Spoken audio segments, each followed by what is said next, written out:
ini Mas Randy bekerja di Altera sebagai People Catalyst Lead di HR Department dan pernah sebagai Scrum Master yang relate sama materi kita malam ini gitu ya.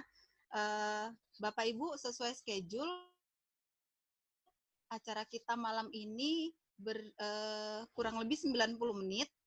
Kemudian nanti kita materinya akan dibagi menjadi 3 sesi, masing-masing sesi 15. Jadi buat Bapak Ibu, teman-teman yang mungkin nanti ada pertanyaan, boleh langsung chat di kolom chat. Nanti saya akan coba bantu bacain pertanyaannya, atau mungkin mau discuss sama kita, boleh, monggo silahkan gitu. Bapak Ibu dan para senior mungkin yang ada punya pengalaman yang sama dengan materi kita malam ini. Kita sangat senang sekali untuk bisa berdiskusi malam ini dan belajar banyak bersama gitu. Baik, untuk mempersingkat waktu mungkin ya sudah pada nggak sabar ini mau mendengarkan materinya Mas Randy. Saya persilahkan langsung ke Mas Randy, Mas, untuk mendetailkan dari materi kita malam ini. Silakan, Mas. Oke, terima kasih Ratna. Halo, selamat malam semua teman-teman. Assalamualaikum warahmatullahi wabarakatuh. Waalaikumsalam warahmatullahi wabarakatuh. Sehat-sehat semuanya malam ini dari berbagai kota, berbagai suku, bangsa Indonesia semua kayaknya ya. Oke, jadi thank you banget kesempatannya untuk sesi malam ini. Jadi topiknya kita akan membahas mengenai sesuatu yang sangat relevan, sangat related sama kita semua, dari nggak harus orang yang bekerja, tapi juga dari berbagai background, dari berbagai profesi, dari berbagai jenis industri, anyone, semua sangat relevan dengan topik ini. Gimana cara kita ngebangun dan bisa mempertahankan budaya kolaboratif gitu. Jadi ini salah satu topik yang aku propose dulu sama Mas Denny ya waktu itu gitu.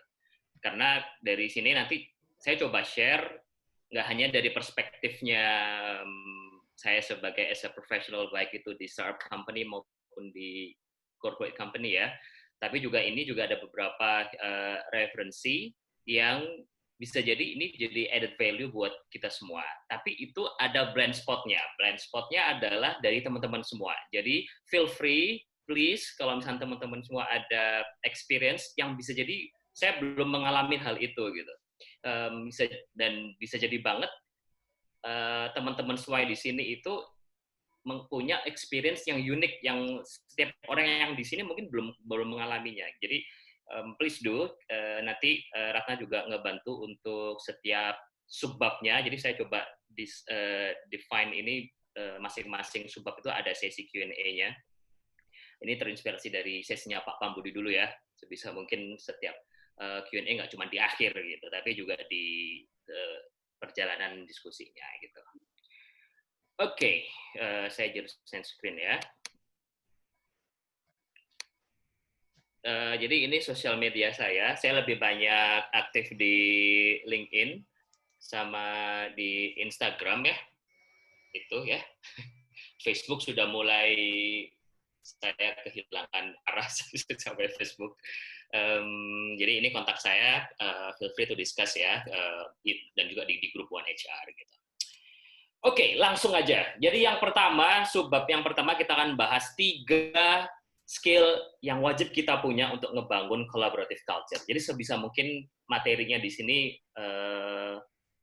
daging semua ya. Ya ada kulitnya, ada ampelanya gitu. Ya sebisa mungkin ada dagingnya gitu, biar bisa langsung dapet feelingnya gitu. Nah, siap ya? Bismillah. Yang pertama, ini nggak harus nyebutin ini. Teman-teman tahu Google itu salah satu perusahaan dengan market value terbesar di dunia, di worldwide. Teman-teman pernah berpikiran nggak apa sih yang ngebikin Google itu menjadi salah satu perusahaan yang nge-produce a lot of successful team di dalam Google-nya, dan bisa dibilang dia win, quote unquote ya, win the competition gitu. Ada yang tahu? Boleh unmute langsung aja, nggak apa-apa. Apa sih yang bikin Google itu bisa successful, timnya very engaged, gitu? Ada yang tahu? Izin Randy, kalau boleh. Yes, langsung aja. Menurut saya karena mereka sangat mengencourage semua masukan-masukan untuk inovasi baru.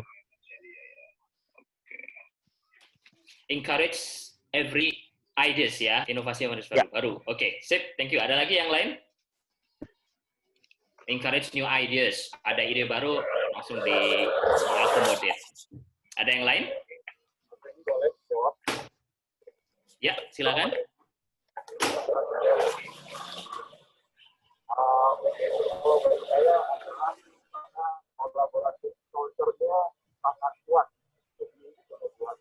Kolaborasi kulturnya sangat kuat. Oke. Kolaborasi kulturnya sangat kuat. Oke. Satu lagi boleh, teman-teman. Selain encourage ideas-nya bagus, culture kolaborasinya bagus banget. Ada lagi satu, boleh? Thank you. Satu lagi, boleh? Ini ada tamu Pak. ya. Boleh. Ya, silakan. Kalau menurut saya karena memang karakteristik bisnisnya itu memerlukan suatu kerjasama yang besar sekali. Jadi karakter bisnisnya itu tidak mungkin individual. Karakter bisnisnya, oke. Karakter bisnisnya. Ya. Cool, nice.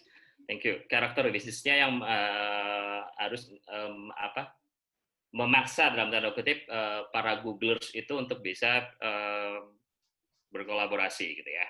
Oke. Encourage ideas, kolaborasi, karakter bisnis yang bisa nge-drive Googlers harus melakukan kolaborasi. Oke. Jadi, apa yang bikin Google itu bisa menghasilkan banyak successful team, itu sebenarnya bukan karena Google itu pinter-pinter orang-orangnya, ya pinter sih, gitu. Cuman bukan itu satu foundation principle-nya para employees di Google itu bisa menghasilkan many successful team, gitu. Tetapi yang membuat Google itu dikatakan bisa menghasilkan successful team adalah karena di Google itu lebih aman. Nah, lebih aman ya, bukan aman dari kejahatan, bukan ya, tapi lebih ke as a workplace gitu. Ya. So, jadi skill yang pertama yang harus dimiliki kalau kita ingin membangun collaborative culture adalah build safety, membangun keamanan di dalam tim. Gitu. Nah, kalau kita ambil contoh tadi dari Google gitu, bahkan Google sendiri dia ngebangun foundation, 5 foundation ya, yang topik yang paling atas yang dijadikan para Google atau CEO-nya Sundar Pichai itu adalah psychological safety gitu. Kenapa sih psychological safety yang jadi the main principle-nya di dalam tim yang ada di Google gitu? Karena dengan itu tadi yang disampaikan yang pertama tadi, encourage ideas-nya itu sangat memungkinkan gitu. Nggak ada yang namanya silly ideas, nggak ada ide-ide konyol. Lah ini aja, ini apaan nih idenya, nggak ada. They value every single ideas gitu. Dan every single team members itu bisa untuk tanpa rasa khawatir untuk menyampaikan ini masukannya kayak gitu. Dia berani untuk ngambil resiko apapun karena nyaman gitu, karena aman situasinya. Gitu. Itu psychological safety gitu. Teman-teman bisa cek di sini in further detailnya terkait sama Google di rework titik Google ya. Nanti aku coba chat di kolom Zoom-nya ya terkait 5 level ini gitu. Nah, kita addressing yang poin pertama yaitu nge-build safety gitu. Oke. Selanjutnya yang kedua. Sebenarnya apa sih yang bisa kita lakukan untuk bisa practical step untuk nge-build safety? Jadi safety ini nggak harus di corporate company ya. Any business, any industry, any background nggak harus menjadi professional employee, itu bisa kita lakukan ini. Yang pertama, practical step-nya, spotlight fallibility. Fallibility itu fail, kegagalan gitu. Jadi, it happen to every employee, nggak harus seorang leader, nggak harus mereka yang harus memiliki posisi sebagai structurally as a leader. Setiap karyawan ketika dia berani untuk men-spotlight, oh ini salahku, sorry ya, gitu. Misalkan bahasa kita ya, sorry ya bro, ini gara-gara aku kemarin kurang teliti jadinya task kita nggak sesuai target misalkan ya gitu. Spotlight your availability, itu yang pertama. Namun akan lebih impactful ketika spotlight your availability ini itu example-nya dari leaders-nya. Wah, itu makin powerful lagi gitu.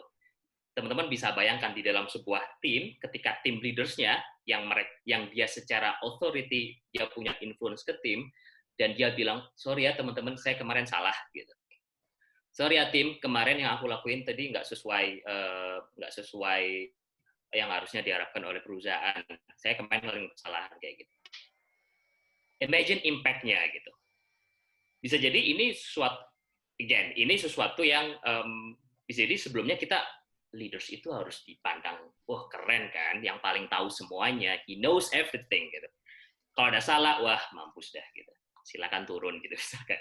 Nah, coba lihat dari perspektif lain. Ketika kita as the leaders itu mau menampilkan availability itu dan dia spotlight, impact-nya ke tim adalah, oh iya, berarti kalau aku ngomong kalau ada kesalahan bisa kan ya gitu. Berarti kalau aku mau nyoba ini, kalau salah nggak apa-apa kayaknya gitu. Nah, but dari kesalahan itu, apa yang bisa di-improve next-nya kayak gitu. Itu yang pertama ya, spotlight your availability gitu. Yang kedua, overdo appreciations. Overdo itu apa? Seringin ngasih apresiasi gitu.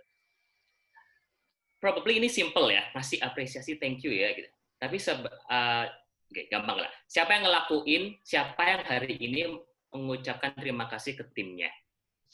Wah, di sini siapa? Mungkin kasih reaction atau apa gitu. Tepuk tangan atau apa gitu. Ya, ngasih apresiasi terima kasih ya, thank you ya bro gitu. Matur nuwun gitu segala macamnya. Itu hal yang sangat gampang gitu mengucap. Tapi to be honest dari pengalaman saya pribadi gitu, itu hal yang nggak mudah ternyata dilakuin gitu. Apa sih burden-nya? Blokernya apa sih yang membuat kita nggak mengucapkan apresiasi gitu? Ada yang paling tertinggi jaim gitu. Ya elah, ngapain cuma diucapin terima kasih, kan itu udah tanggung jawabnya dia gitu. Kan itu udah di job desk-nya dia gitu. Itu yang pertama. Terus yang kedua, apa misalkan?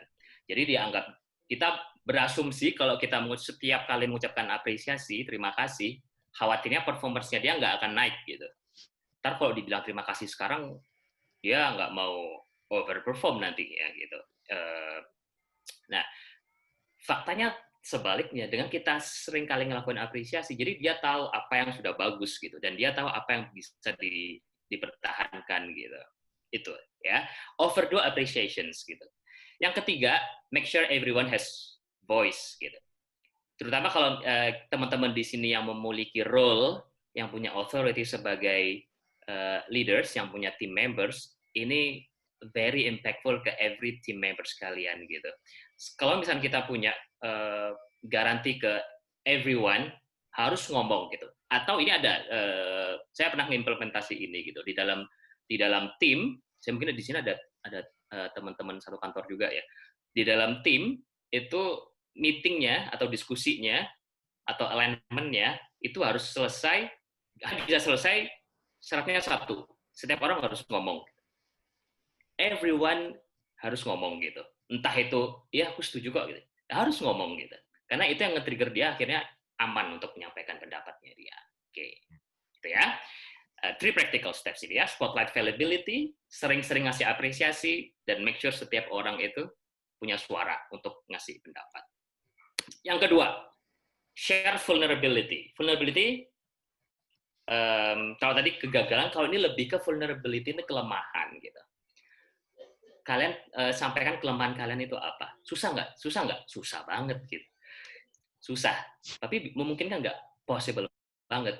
Ini very personal experience dari saya ketika di tim gitu. Dan ternyata tervalidasi, ada beberapa team members yang menganggap, Ren, apa sih vulnerability kamu gitu? Sebenarnya impact-nya apa sih? Saya coba gali gitu. Impact-nya apa ketika saya share vulnerability ini ke tim gitu. Jadinya tim itu tahu gitu apa yang bisa saling backup gitu. Jadi share vulnerability ini lebih ke gimana tim itu ketika sudah terbangun safety-nya, saling punya rasa aman, dia juga berani, aku nggak bisa di sini ya teman-teman ya, tolong bantu di sini, aku nggak bisa di sini ya. Jadi nggak ada lagi tuh di dalam tim itu full of assumptions gitu. Caranya gimana? Yang pertama kita coba bikin establish vulnerability loop gitu. Yang pertama coba, ini tadi misalkan dari leadersnya gitu, misalkan tim saya sama Ratna gitu ya, Ratna sorry ya, aku nggak bisa di bagian perhitungan misalkan contohnya, saya nggak bisa ngeliatin perhitungan, aku nggak terlalu bagus di detail gitu. Nah Ratna tahu gitu, oh berarti Randy nggak bisa, perlu di backup dari sisi attention to numbers misalkan. Nah dari situ saya coba ngasih signal ke Ratna, oh Ratna dari situ bisa ke-trigger, oh aku kasih sinyal juga, iya aku juga nggak bisa tuh kalau misalkan bikin PPT misalkan gitu. Nah dari situ tim itu bisa saling tahu apa sih vulnerability as a team gitu. Jadi nggak lagi vulnerability as individual tapi as a team gitu. Nah ini yang ada 3 pertanyaan yang bisa kita validasi ke ini, terutama ini case-nya misalkan as a lead ke team members-nya ya. Misalkan saya bercontoh lagi sama ya Ratna, sorry ya Ratna, kok kasih contoh misalkan, Ratna, kalau yang per sekarang ini apa sih hal yang harus aku tetap lakuin gitu, hal bagus yang tetap aku lakuin gitu. Atau yang kedua, Ratna, apa sih hal yang nggak aku lakuin yang menurut kamu aku perlu lakuin sering-sering sekarang gitu. Jadi awalnya nggak ada, jadi ada dan perlu dilakuin. Yang sebelumnya ada, diseringin lagi dan dilanjutin gitu. Atau yang ketiga lebih ke Ratnanya, gimana sih apa yang harus aku lakuin biar kamu bisa lebih efektif kayak gitu. Nah mungkin pertanyaan ketiga ini lebih kalau konteksnya ke team members, gimana ya bro biar kita as a team itu bisa saling bisa saling collaborate, itu apa sih menurut kamu poinnya gitu dan segala macamnya gitu. Itu yang ngebentuk vulnerability loop-nya, jadi tim itu merasa nggak jadi terbebani gitu. Bisa bayangkan ketika ada new talent masuk ke tim baru, every team members expect new talent baru. New talent ini kamu harus bisa A, B, C, D, E, F, G, sampai Z gitu. Terus dia nggak bisa yang bagian Z-nya gitu. Wow, kita imagine betapa beban beratnya yang dia alamin kayak gitu. Padahal di sini saya juga nggak bisa yang Z itu. Nah, ini yang kedua, share vulnerability. Dan yang terakhir, yang ketiga, skill yang harus dimiliki untuk bisa nge-build collaborative culture, setelah dapat safety-nya aman di dalam tim, masing-masing anggota tim share apa yang dia nggak bisa, gitu, vulnerability dia. Yang ketiga adalah kita establish purpose, gitu. Jadi teman-teman bisa bentuk ya frame-nya, gitu. Yang dari awalnya individual ke environment sampai akhirnya as a team, gitu. Jadi establish purpose. Establish purpose ini kalau saya ambil referensi dari bukunya Daniel Pink ya, judulnya Drive. Buku itu membahas mengenai gimana sih caranya ngebangun motivasi intrinsiknya seseorang. Salah satu yang paling powerful adalah purpose gitu. Kalau kita dimasukin di dalam tim atau dalam pekerjaan atau dalam project atau apapun dalam konteksnya di dalam professional working, kalau nggak tahu purpose-nya mau kemana gitu kan goyah ya, bingung gitu. Ini aku bagian apa sih gitu. Akhirnya ya udahlah yang bisa aku kerjain gitu. Tapi purpose-nya nggak jelas gitu. Nah 3 hal aku sebisa mungkin ngerangkai rule of 3 ya, biar nggak terlalu banyak points gitu. 3 hal yang bisa dilakuin untuk bisa membangun purpose dalam tim gitu. Yang pertama, measure what really matters gitu. Ini bahkan ada bukunya sendiri ya. Ini buku terkait sama OKR gitu ya, Objective Key Result gitu. Terkadang kita nge-measure sesuatu yang bukan sesuatu yang harusnya diukur gitu. Ini contohnya dari Zappos. Zappos tau ya? Perusahaan Zappos. Jadi Zappos ini ada measurement terhadap customer service. Simply orang gampangnya gimana cara ngukur customer service ya? Oh dilihat dari ini aja, seberapa telepon yang sering masuk gitu, yang bisa di handle gitu. Is it really matter gitu? Gimana kalau si Tony Sih-nya itu salah satu CEO-nya Zappos, dia bilang ya udah kita measure-nya bukan dari situ tapi dari sisi gimana secara emosional customer-nya itu puas gitu, secara emosional gitu, bisa nggak di-measure gitu. Di awal-awal dia nggak bisa gitu, tetapi ternyata spirit-nya si CEO-nya itu bilang dia customer service itu punya awareness, dia ada untuk bisa nge-build satisfaction secara emosional ke customer-nya gitu. Jadi Zappos itu salah satu a very customer driven company gitu. Itu yang pertama. Jadi pastikan apa yang kita measure itu benar-benar penting gitu. Bukan hanya sekedar menggugurkan KPI gitu ya. Ya. Terus yang kedua, name and rank priority. Jadi setelah kita mengetahui apa yang harus diukur, kita define prioritasnya mana dulu yang dikerjakan gitu. As the leader, terutama teman-teman di sini mungkin yang punya authority sebagai leaders, that's the main task yang harus dibutuhin dalam tim gitu. Bisa jadi tim yang kalian teman-teman punya di sini tuh dia punya bahan bakarnya Pertamax semua gitu. Kalau misalnya dianalogan bahan bakar gitu ya. Nggak ada yang premium, Pertamax semua gitu. Pertamax turbo kayak Pertamax apalah kayak gitu. Tapi kalau purpose-nya nggak jelas, bisa jadi Pertamax-nya ada yang ke Malang, Pertamax-nya ada yang ke Jakarta, nggak satu purpose gitu kemana. Gitu. Jadinya nggak impactful capability atau keahlian dari masing-masing team members. Jadi set purpose-nya, define priority-nya, itu yang kedua ya. Terus yang ketiga, embrace using catchphrases. Catchphrases itu kayak istilah-istilah, bukan istilah, statement yang eye-catching gitu. Jadi coba dibangun di dalam tim gitu ya. Apa sih kalau bahasa kita itu jargon, ya kayak jargon-jargonnya tim gitu. Jadi misalkan di tim apa ya misalkan saya tuh ada di tim people di POPS ya, di perusahaan saya HR tuh kita sebut people operations gitu. Kita nyebutnya di POPS gitu. Jadi ada beberapa jargon-jargon yang gampang diingat, tapi itu jadi value-nya tim gitu. Itu embrace using catchphrases. Jadi ketika ingat kata-kata jargon itu, dia tahu oh ya purpose-nya mau ke sini gitu. Gitu. Itu ya 3 hal yang bisa kita lakuin untuk bisa ngebangun purpose. Oke, itu dulu. Oke. Sebelum masuk ini, silakan. Ya. Kita buka untuk Q&A ya, Mas ya? Ya, boleh, silakan. Buat Bapak Ibu atau teman-teman, nggak cuma Q&A, mungkin mau sharing juga ke kita. Ya, Mas Randy ya. Mungkin apa yang sudah dilakukan di tempat Bapak Ibu gitu. Untuk kami-kami yang masih baru ini, mungkin bisa ingin share untuk ke kita, boleh banget, monggo silahkan. Boleh langsung unmute atau boleh di chat, nanti saya bantu bacain. Boleh saya tanya? Boleh, silahkan. Dengan siapa ini? Ya, perkenalkan saya Inay Atumbo. Halo Mas Inay. Halo Kakak Randy. Mas Randy, saya izin nanya nih. Tadi menarik banget soal vulnerability. Tadi mention tentang area di mana saya tidak bisa ini ya, saya tidak bisa itu ya gitu.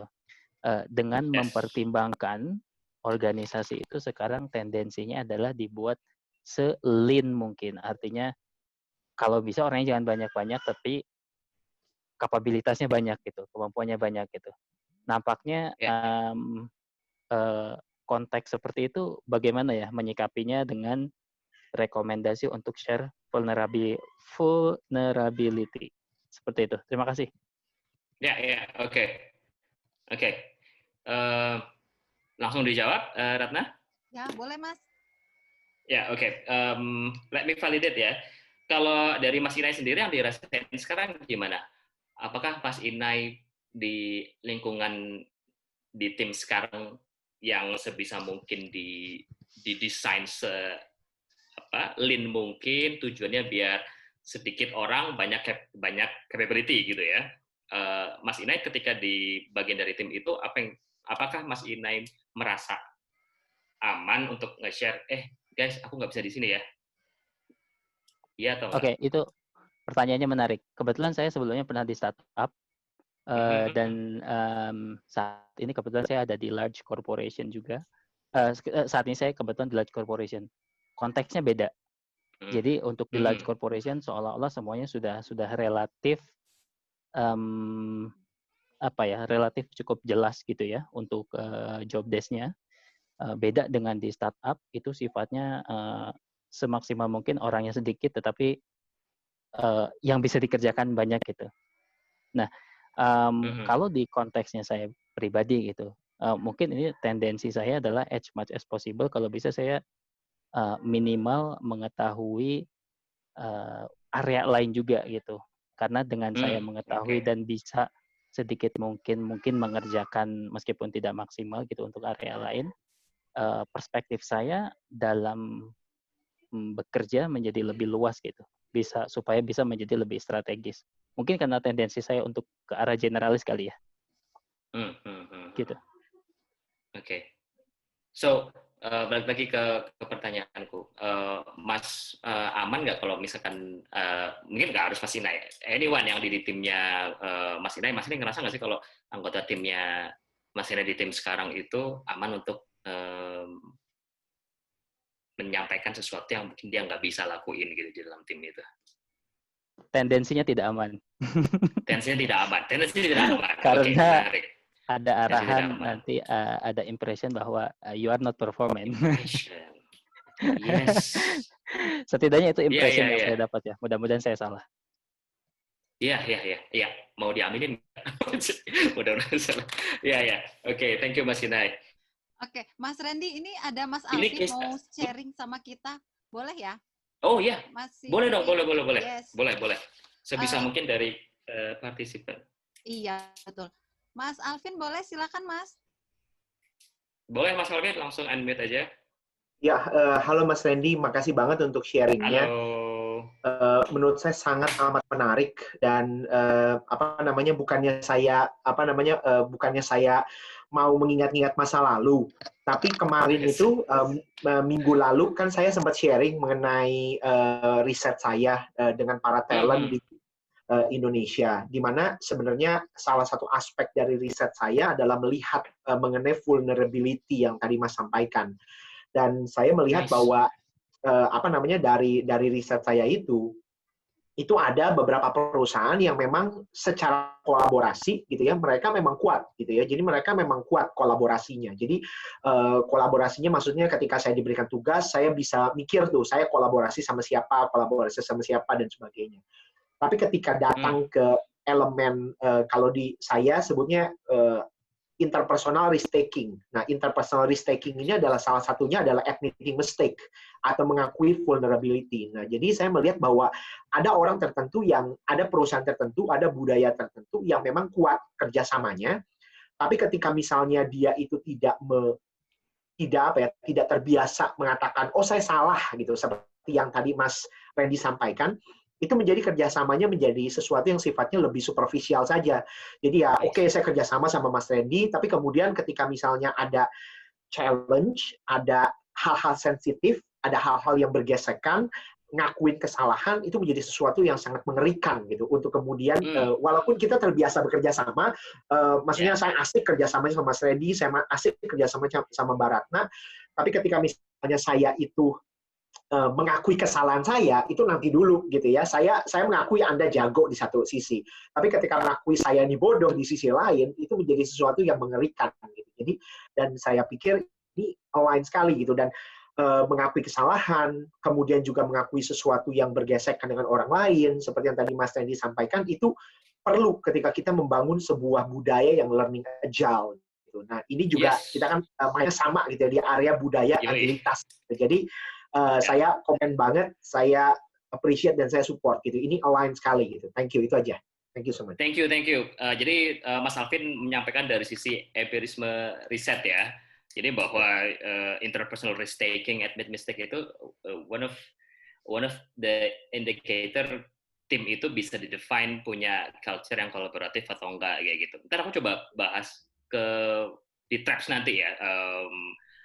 Ada term yang menarik gitu. Ketika kayaknya kita, misalkan saya, Ratna, Alvin, Mas Inai, kita tim gitu, kolaboratif banget. Tapi ternyata waktu lihat di dalam, ternyata nggak sekolaboratif itu gitu. Nah, kita coba lihat gitu. Oke, aku boleh dong, teman-teman, tadi poinnya dari Mas Inai adalah, jadi belum merasa aman, karena apa? Ada impresi, kalau misalkan kita bilang, sorry aku nggak bisa. Oh oke. Lihat di KPI, report, Mas Inai, coret gitu misalkan gitu. Teman-teman boleh share nggak? Teman-teman pernah nggak punya pengalaman seperti itu? Atau teman-teman sendiri yang di perusahaan atau di timnya pernah mengalami, iya kalau impresinya itu benar tuh, kalau ngomong kayak gitu jadi ini KPI-nya jelek atau performanya jadi turun gitu. Anyone boleh sharing in how you solve it gitu? Boleh saya? Ya, boleh banget. Oke. Ya, nama saya Citra dari Asuransi Tugu Pertama Indonesia. Ya, halo Mbak Citra. Ya, menarik dan saya sangat suka model-model tema kayak begini nih. Karena nggak mudah kan kita isi kepala orang-orang even satu tim gitu ya, kan isi kepalanya beda-beda. Jadi itulah kolaborasi. Yang tadi kalau mau komen yang Mas Randy sampaikan gitu ya. Kalau saya nggak tahu orang lain, tapi kalau saya tipe justru yang ingin bekerja sama dalam tim. Sejak awal sudah tahu kelemahan saya, dan saya juga sampaikan saya bisa berkontribusi di mana gitu ya. Jadi so far selama saya alhamdulillah hari ini tepat 20 tahun saya mengadakan perusahaan saya, tidak terlalu menemui kehambatan untuk menyatakan kelemahan saya adalah ini gitu. Saya kurang di sini, tetapi insya Allah saya bisa berkontribusi di hal ini gitu loh. So, sebenarnya saya setuju bahwa honestly dari setiap individu dalam tim mengakui kelemahan, di sisi lain juga dia bisa menyampaikan kelebihan dia apa untuk bisa berkontribusi, itu hal yang sangat positif dalam satu tim gitu. Dan kalau tadi yang juga mungkin bisa dikomentari oleh Mas Randy adalah sebenarnya itu lebih bergantung kepada karakter atau personal itu sendiri, person sendiri, ataukah memang itu bisa berubah tergantung pada leader. Kan artinya kita bisa saja pindah-pindah bagian atau mungkin pindah perusahaan dan akan menemukan segala macam tipe leader ya, tipe leader kita yang berbeda-beda bahkan dalam waktu yang singkat gitu.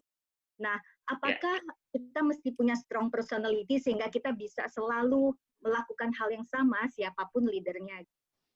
Nah, itu aja sih tadi komen yang tadi. Kalau tadi Sofa, kalau misalnya saya alhamdulillah sih sepertinya tidak mengalami kesulitan yang berarti, bisa bekerja sama dan bisa adjust aja siapapun leadernya. Nah, tadi pertanyaan kalau dari saya itu tadi, apakah memang ini bisa saya bisa sampaikan nanti ke tim saya, apakah memang harus kita yang punya strong personality sehingga kita bisa inline gitu ya, align dengan siapapun leader kita, ataukah memang itu sangat bergantung dengan siapa dan karakter leader kita sendiri. Itu sih Mas Randy, terima kasih. Thank you Mbak Citra. Mungkin aku sebenarnya tadi pengen ngevalidasi sebenarnya. Kalau di timnya Mbak Citra, ketika Mbak Citra udah merasa aman untuk bilang, aku bisa kontribusinya di sini ya. Mungkin aku butuh bantuan kontribusinya di bagian sini dan segala macamnya. Faktor apa ya yang bikin di timnya Mbak Citra itu Mbak Citra aman untuk menyampaikan itu gitu. Itu boleh ditulis di chat ya Mbak ya. Kalau balik lagi ke pertanyaannya ke Mas Inay, impression, dan nyambung juga pertanyaan yang kedua dari Mbak Citra tadi, ini lebih ke personality-nya kita atau lebih ke leader trait-nya gitu, lebih ke leaders-nya siapa gitu. Jadi kalau misalkan leaders-nya si A itu aman, leaders-nya di B nggak aman gitu ya, ataukah lebih ke personal kita gitu. Yang pertama yang bisa saya share berdasarkan pengalaman saya, leaders itu di luar capability-nya, di luar experience-nya dia, capability baik itu dari sisi knowledge-nya dia, baik dari sisi cara dia nge-lead tim, itu sangat impactful ke every single team members-nya gitu. Jadi strong leadership dari leaders-nya itu impactful, kunci yang pertama sih Mbak Citra dalam konteksnya nge-build safety environment untuk bisa share vulnerability gitu. Itu yang pertama. Terus yang kedua, bagaimana kalau strong personality? Bisa jadi orang yang sebelumnya itu nggak berani ngomong karena leaders-nya itu nge-sponsorin itu, ayo ngomong yuk, aku nggak bisa ini nih gitu. Itu bakal ke-trigger gitu. Jadi bahasanya kalau ini dikatakan dalam tanda kutip virus ya, ini virus baik yang gampang tersebar gitu. Kalau leaders-nya bilang yuk sesi meeting hari ini harus semua ngomong gitu, dan harus share satu vulnerability-nya masing-masing team members. Misalkan dibuat kayak gitu, main games gitu di Zoom gitu ya. Ini kan kondisi pandemi kan pastinya masih online, terutama yang masih WFH gitu. Coba main games kayak gitu, nggak perlu bahas meeting deh gitu. Pagi-pagi check in, oke, yuk kita coba yuk per hari ini sharing satu vulnerability, satu aja, jangan banyak-banyak, satu aja gitu. Itu nggak, waduh apa ya, bingung pasti orangnya pasti mungkin mikir, kan kalau aku ngomong gini ntar impressionnya jelek, misalnya tadi case-nya dari Mas Inai gitu. Jadi leadership-nya dari leaders itu very impactful ke tim gitu. Gimana ketika personality-nya itu dia safe, dia pengen terbuka nih, dia mau curhat vulnerability, tapi leadersnya udah kerjaan udah belum gitu, misalkan gitu ya, nggak nanya kelemahan atau kerjaan udah belum gitu. Apa ya, kalau dari saya pernah punya experience itu, alhamdulillah saya melewati journey itu. Yang bisa dilakuin adalah enjoy the journey gitu. Dari situ kalian tahu, oh apa sih leaders yang oke, mana sih leaders yang kurang oke gitu. Itu kalian teman-teman bisa ngerasain itu gitu. Tapi trust me, personality untuk being open itu aset yang kalian teman-teman bisa pakai to any teams gitu. Di perusahaan apapun itu very impactful gitu. Jadi impression itu yang tadi balik lagi ke Mas Inai, I could validate bahwa itu masih assumptions gitu. Yang namanya asumsi itu pasti benar gitu. Jadi would be better kalau misalkan di kondisi yang seperti kayaknya impresinya tuh jelek gitu. Bisa langsung Mas Inai validate langsung ke leadersnya, Pak atau Bu gitu. Gimana kalau misalnya di tim itu kita menyampaikan kita nggak bisa ini, itu menurut Ibu itu jelek nggak gitu, menurut Bapak itu jelek nggak gitu, apa validate aja gitu assumption itu gitu. Jadi enggak kok, iya saya nggak tahu nih kenapa kok tim members nggak ada yang bilang nggak bisa ya gitu. Nah kan, jadi ada gap gitu. Kita mikirnya itu impression buruk, di sisi lain leadersnya karena nggak ada yang ngomong nggak bisa di sini, ya udah saya anggap bisa semua gitu. Nah jadi kalau ada praktisinya startup itu Jansen Kamto itu ya, teman-teman ada yang tahu, asumsi itu membunuh gitu. Jadi asumsi itu mengerikan gitu, karena asumsi itu cuma dari perspektif kita doang gitu. Itu mungkin saran yang bisa aku share ke Mas Inai terkait sama dari antara lean team sama spirit untuk being safe itu sebenarnya nggak berbanding lurus terhadap korelasinya gitu. Entah itu lean atau nggak lean, tapi kalau environment-nya nyaman itu timnya jadi berani buat encourage ideas atau vulnerability-nya gitu. Itu ya untuk Mas Inai sama Mbak Citra. Terima kasih banyak. Gimana kita lanjut dulu, Rasna? Iya, boleh lanjut Mas. Oke, jadi antara nge-build safety kemudian share vulnerability itu mulai dari inside out gitu ya. Jadi mulai dari timnya dulu internal, kita gimana, kita mau nge-build apa. Paling memudahkan kalau misalnya teman-teman punya role as a leader yang punya authority itu, jadikan itu sebagai rules gitu. Oke, rules-nya tim kita gitu adalah provide safety environment misalkan. Nggak ada yang namanya silly ideas, nggak ada yang namanya ide atau opini yang konyol gitu. Every opinion matter gitu. Itu bikin tim itu wah, ya ntar aku bisa ngomong deh gitu. Gitu.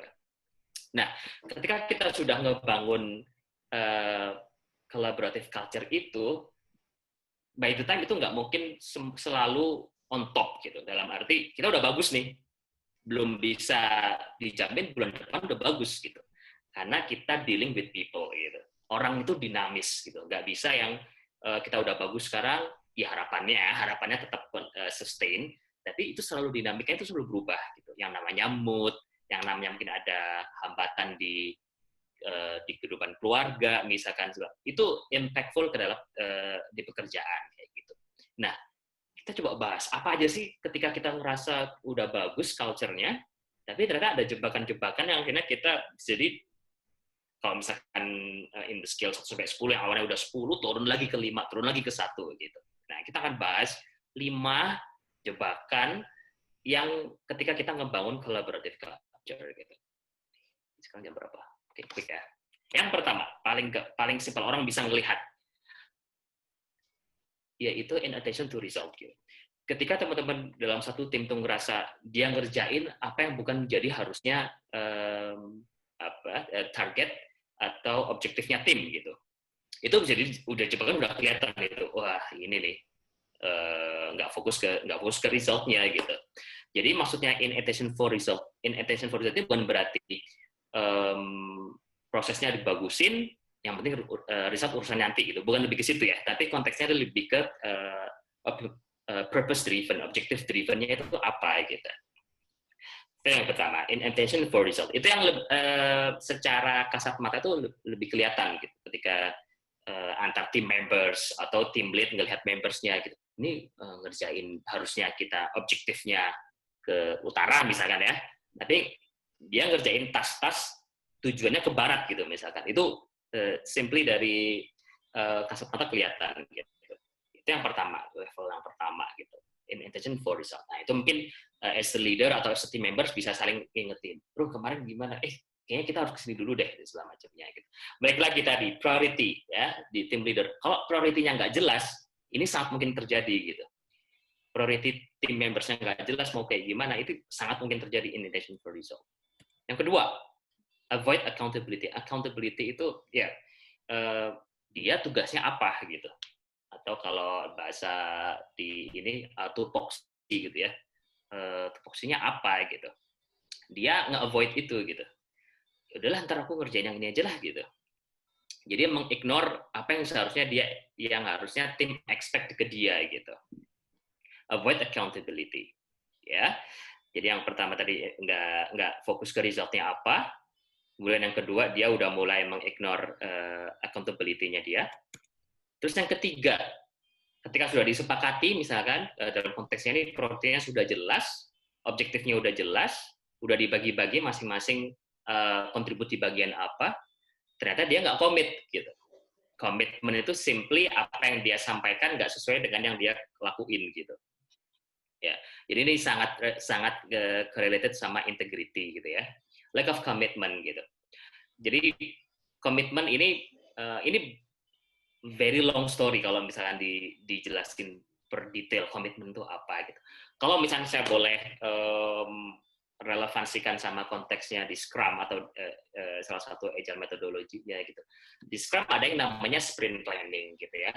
Sprint planning atau mungkin teman-teman yang awam dengan Scrum itu kita memulai sesuatu harus direncanakan dulu gitu. Kita dalam waktu 1 atau 2 minggu ke depan kita mau ngerjain apa dulu nih. Bahasnya tas-tasnya apa dulu, backlog-nya apa dulu, A, B, C, D, E gitu. Komit ya, kita udah sepakat ya. Jadi menentukan A, B, C, D ini bukan dari satu orang gitu, tapi benar-benar kesepakatan tim gitu. Nah, ketika udah disepakati oleh tim gitu, udah sepakat ya, iya gitu. Semua bilang iya gitu. Ternyata setelah sesuai kesepakatan waktu di review ya, waktu di sprint review, ternyata yang dikerjakan itu belum selesai. Nah, ini belum selesai ini bukan berarti salah ya, tapi ini lack of commitment di sini itu lebih ke karena dia nggak mau ngerjain gitu. Dia nggak mau ngerjain. Beda lagi dengan dia udah usahain tapi nggak kelar gitu, belum selesai. Nah, itu lebih ke cara kerja apa yang bisa diimprove gitu. Tapi kalau ini lebih ke dia mengignore, enggak, aku nggak mau ngerjain ini gitu. Ya, itu yang ketiga ya, lack of commitment. Yang keempat, nah ini udah mulai agak ini ya samar-samar gitu, nggak ada konflik. Wah, ini agak-agak kontradiktif. Banyak orang, wah timnya itu jelek ya timnya, kenapa kok jelek? Iya tuh banyak konflik gitu, banyak konflik gitu. Jadi kalau artinya tim yang bagus itu nggak ada konflik gitu ya, nggak ada konflik berarti tim yang bagus berarti itu beberapa stereotipnya. Gitu. Nah padahal nggak ada konflik itu jebakannya ini. Jebakannya tim yang ketika dia udah bagus kolaboratifnya udah mulai turun itu salah satu symptoms-nya, gejalanya itu nggak ada konflik gitu. Kenapa nggak ada konflik itu jadi salah satu jebakannya gitu? Karena kita beranggapan kalau ada sesuatu yang clash, ya perspektif yang berbeda, wah ini harusnya nggak ngomong kayak gitu, harusnya aku nggak ngomong ya biar cepet gitu misalkan, biar cepet meetingnya, biar cepet diskusinya gitu. No, itu stereotip yang salah gitu. Justru dengan kita banyak konflik, konflik di sini kita perlu samain dulu ya persepsinya. Konflik ini lebih ke apa? Konflik ini lebih ke ketika dalam satu tim itu dia mengutarakan pendapatnya dan most likely berbeda kayak gitu. Nah, itulah kalau misalnya di situ ada seorang leader itu harus memposisikan diri sebagai as a facilitator gitu, enggak yang oh ya kamu yang benar gitu, kamu yang salah gitu. Wah, itu si orang yang dianggap salah ini bakal nggak safe pasti. Dia akan merasa aduh, cuma deh aku di sini gitu. Dia akan nggak berani untuk menyampaikan vulnerability-nya. Jadi ketika sebaliknya di dalam tim itu dikonfront konfliknya gitu. Gimana kalau gini? Oh enggak, aku menurutku gini dan segala macam. Justru itu konflik yang baik gitu. Ya, wah ini udah mulai wah ini gimana sih Randy gitu. Nah kita coba diskusi ya nanti ya. Kenapa kok justru dengan adanya konflik itu justru dikatakan timnya itu justru udah mulai bagus nih dari sisi kolaborasinya kayak gitu. Tinggal kita ngelihat dari perspektif mana gitu. Dan yang terakhir, salah satu level yang paling foundational, jebakan yang paling berbahaya di dalam tim yang ingin membangun budaya kolaborasi itu adalah trust, ya, the absence of trust gitu. Nah, jadi poin-poin yang tadi saya sampaikan sebelumnya itu semua tuh ada benang merahnya gitu. Antara build safety, vulnerability, dia tahu purpose-nya gitu. Itu bisa mengarah ke satu muara, yaitu terkait sama trust gitu. Tidak adanya trust dalam tim, ya itu bisa mengaruh ke atasnya tadi itu. Akhirnya timnya nggak berani konflik, karena nggak percaya akhirnya dia nggak komit, karena nggak komit, kayaknya tuh nggak mungkin deh itu objektifnya kesampaian gitu. Udahlah aku ngerjain yang ini aja gitu. Tapi dia nggak ngomong ke timnya atau ke tim leaders-nya gitu. Karena ada rasa nggak percaya gitu. Karena nggak percaya akhirnya dia nggak attention terhadap result-nya gitu. Dia nggak peduli, nggak percaya trust-nya gitu. Nah, jadi ya dari 5 traps itu tadi itu mengarah dalam satu situasi tim yang namanya dysfunctional team gitu ya. Jadi kalau digambarkan dalam pyramid, di dalam piramid itu trust itu foundational paling di bawah yang jadi baseline-nya teman-teman dalam tim gitu. Jadi pas teman-teman bisa reflect gitu, teman-teman ada di posisi mana di dalam tim gitu. Apakah sudah di level in intention to result, ataukah dia masih di absence of trust, atau di mana gitu. Jadi apa yang bisa kita lakukan untuk bisa agar traps ini kita bisa menghindar gitu, atau sebisa mungkin traps ini nggak kejadian di tim kita gitu. Trust-nya itu disampaikan gitu. Harus clear purpose-nya gitu. Harus clear environment-nya aman atau enggak buat dia sampaikan sesuatu ke dalam tim gitu. Kalau ada konflik, define dulu konfliknya. Kita selalu hipotesa bahwa konflik itu jelek karena konflik itu ini apa contoh-contohkan misalkan atau apa gitu. Jadi debate saya pernah salah satu terkait joint training gitu ya tentang communication gitu. Kita ada misperception antara mendefine debate gitu. Debate itu bukan sesuatu yang jelek ya gitu. Justru debate itu hal yang positif. Hal yang negatif yang kita lihat, oh debat itu banyak musuhnya. Itu kalau di bahasa Inggrisnya namanya coercion atau coercion gitu nggak salah, coercion gitu. Karena kalau debate itu fokusnya ke solusi gitu, fokusnya ke apa yang bisa kita solve gitu. Tapi kalau yang coercion, yang kita anggap debate yang in the wrong way, itu mencari siapa yang salah gitu. Nah, siapa yang salah yang paling sering terjadi prakteknya di dalam tim. Akhirnya kita berasum, oh ini debate, oh ini konflik, oh ini salah. Jangan sampai ada konflik. Tim yang bagus nggak ada konflik ya. Gitu. Nah, akhirnya orang nggak berani confront, orang nggak berani ngomong gitu. Ini salah nih, ini kurang pas nih leadersnya ngomong kayak gini. Tapi kalau aku ngomong gini dikira jelek gitu.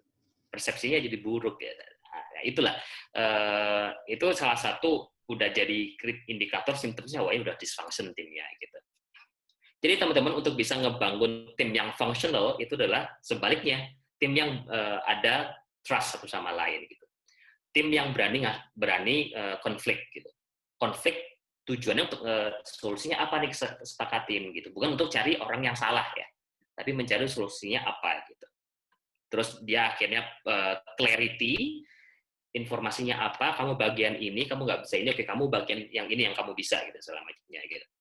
Ntar itu ada urusan, ada kisah yang terkait sama dia cuma bisa di sini, konteksnya gimana dia bisa grow skill-nya bisa jadi shape skill gitu ya. Jadi nggak cuma jago di satu ahli, tapi dia juga tahu ahli di beberapa skill yang lain gitu. Kemudian dia berani untuk ambil accountability-nya gitu. Akhirnya dia fokus ke outcome gitu, fokus ke result-nya gitu. Yes, itu aja. Silakan. Any Q&A, diskusi atau apa terkait sama dysfunctional team ini, teman-teman? Ratna masih di mute, Ratna? Oke, sorry. Di chat udah beberapa yang ngantri buat Q&A nih, Mas Ren. Aku bacain satu-satu aja kali ya. Boleh.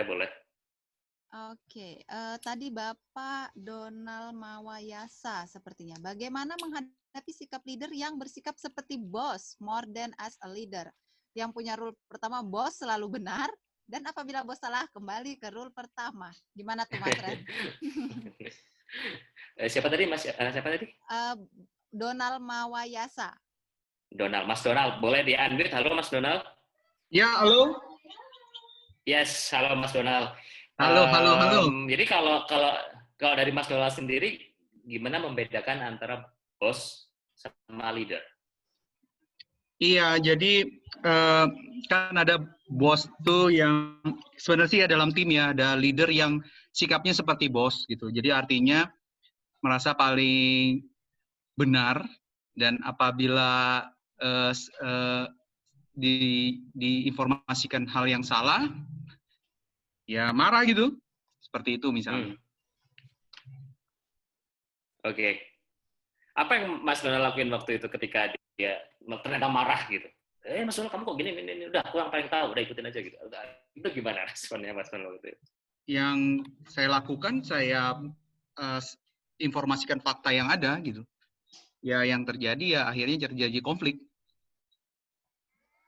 Konfliknya itu seperti apa konfliknya? Jadi ya bales-balesan atau gimana gitu?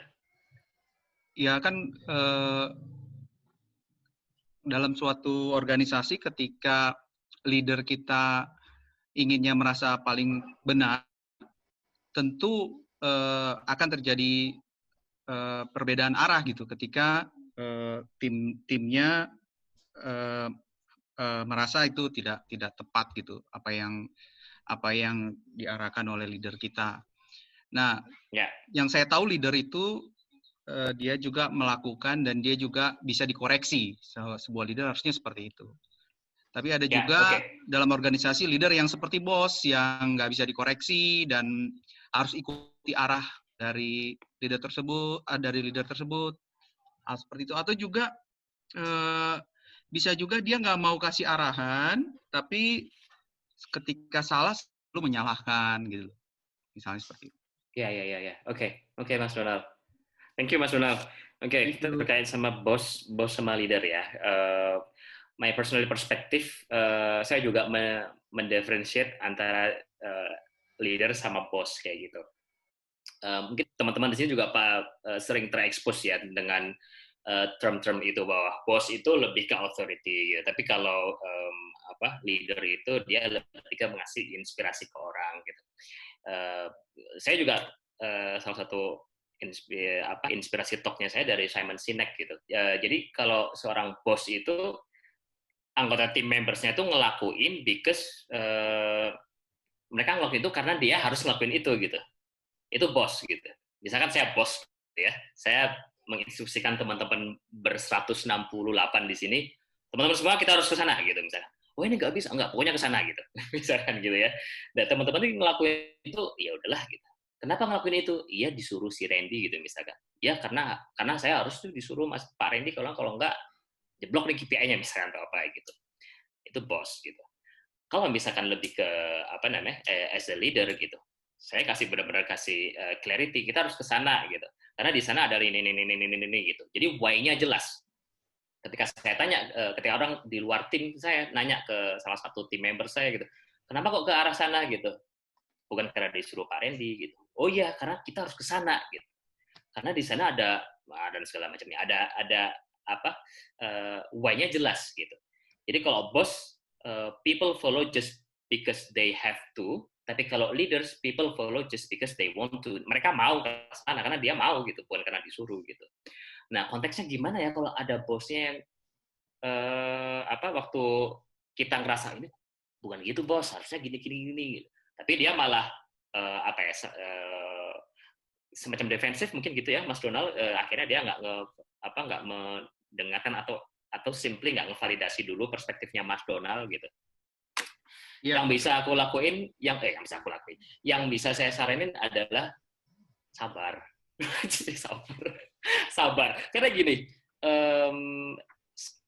saya pernah di posisi Mas Donald gitu, dan saya bisa ngasih saran ini karena saya pernah di posisi itu gitu, dan saya tahu itu sesuatu yang sangat challenging, sesuatu yang gemes rasanya sama leadersnya gitu ya. Tapi yang bisa kita lakukan adalah pertama sabar ya, oke, there he's my boss atau apa gitu. Yang kedua adalah try to empathy gitu. Empathy dalam arti gini, misalnya kita nganggap ya harusnya gini Pak gitu, Pak Bos atau Ibu segala macamnya gitu. Enggak, harusnya ke sini gitu. Nah, tarik nafas dulu. Kita coba put ourselves on their shoes gitu. Kita coba memposisikan di topi mereka gitu.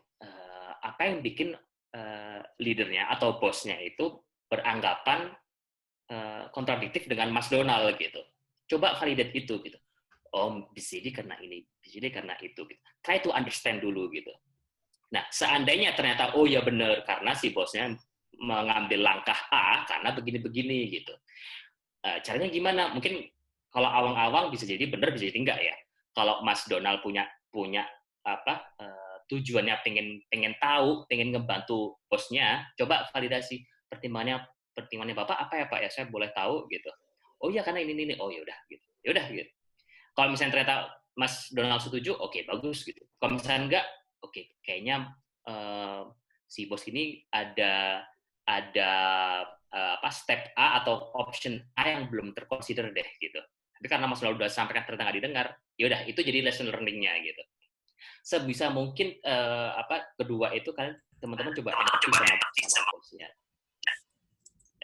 Halo? Ya, sama bosnya gitu. Itu yang kedua. Terus yang empathy ya. Terus yang ketiga coba validate, coba understand kalau misalkan ini konteksnya kan antara tim lead, bos dengan tim members gitu. At the end of the day harapannya kita bisa di posisi itu dan bisa improve gitu kan. Seandainya kalau misalnya aku jadi bos nantinya harusnya aku lebih banyak mendengar. Itu harusnya lesson learning yang Mas Donald dapat gitu.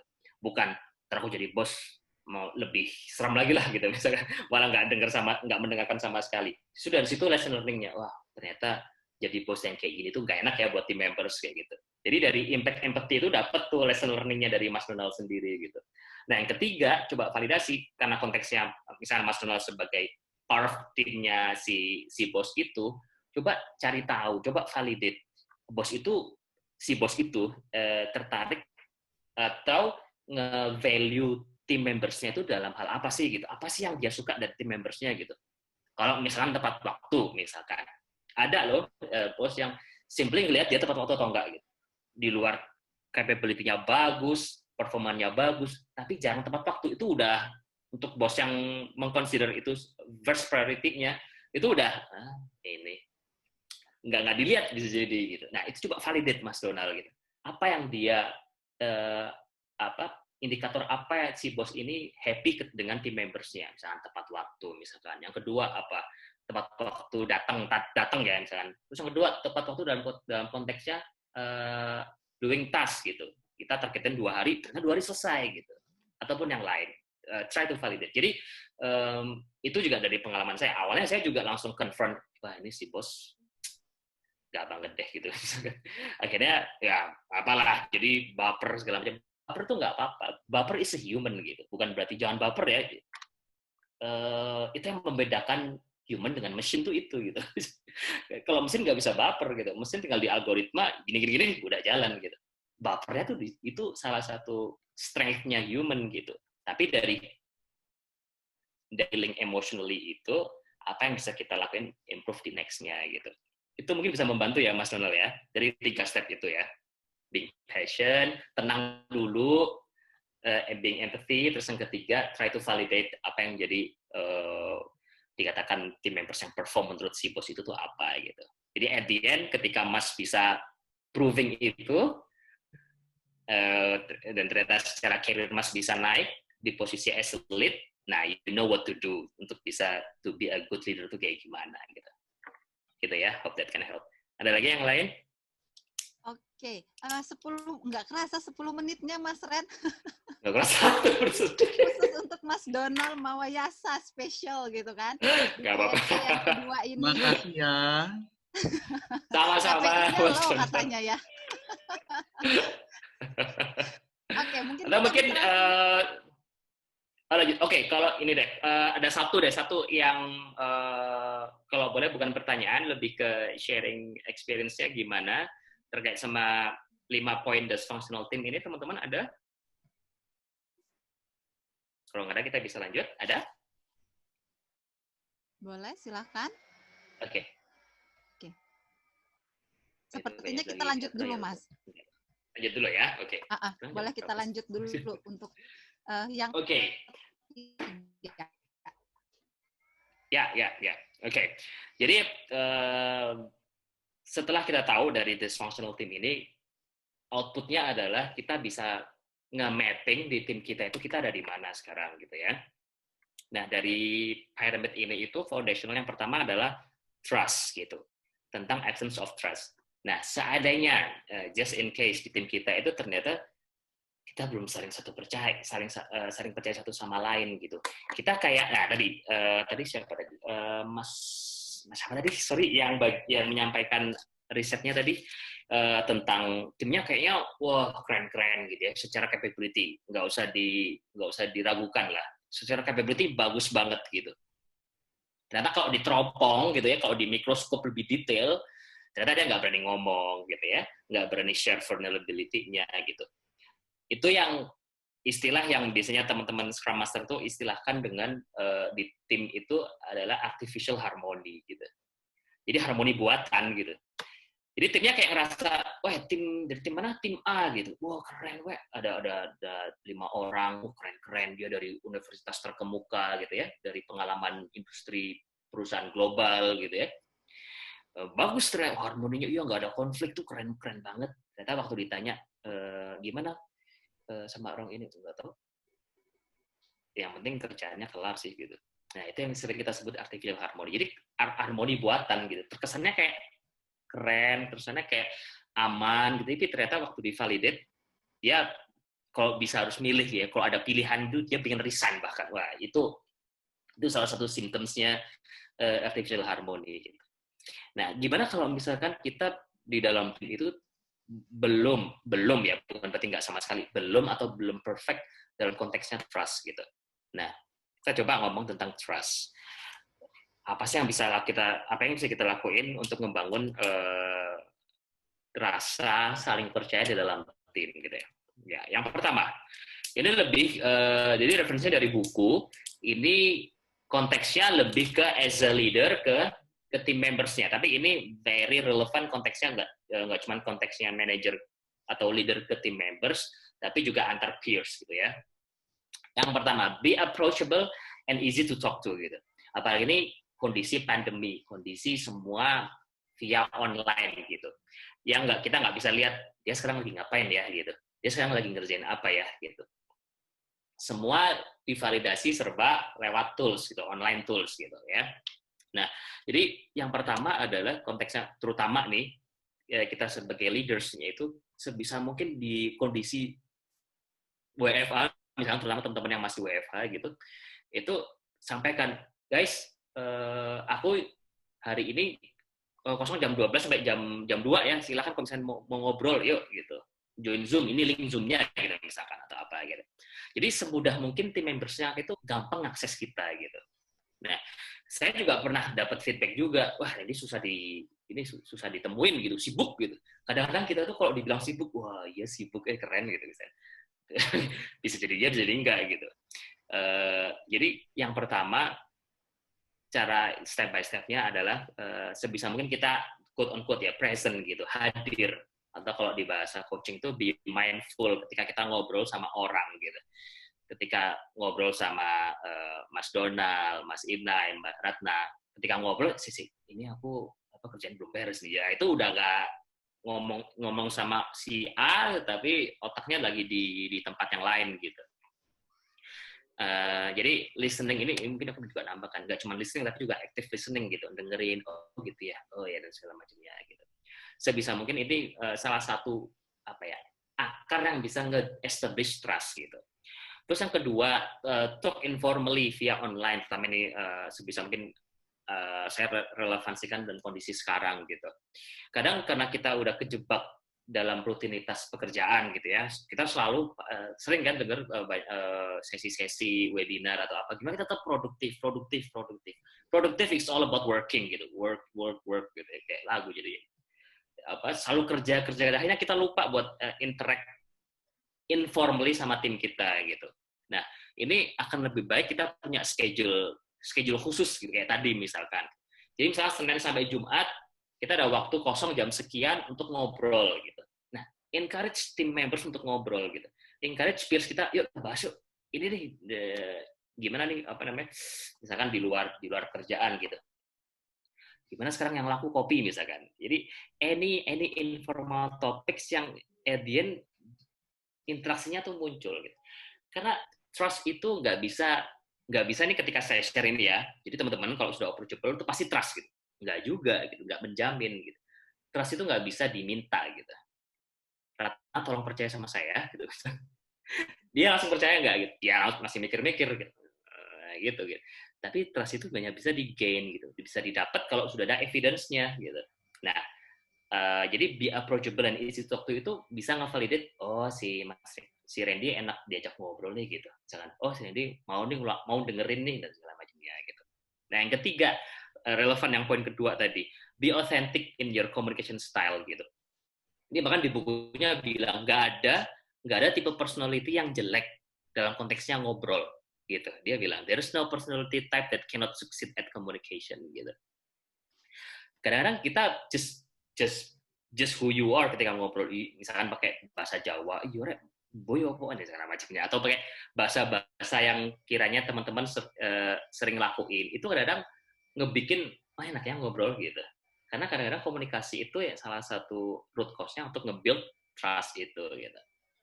Ya, itu yang pertama, be approachable. Yang kedua, involve people in decision that affect team gitu. Jadi konteksnya ini misalkan kita dalam konteks diskusi ini, di dalam decision making gitu ya. Sebisa mungkin kita mengencourage mereka. Itu tadi ya, nyambung ke poin yang di atas tadi yang terkait sama gimana kita nge-build safety untuk orang itu berani ngomong gitu. Nah, ini yang pertama, ask your team for input when you have tough decision gitu.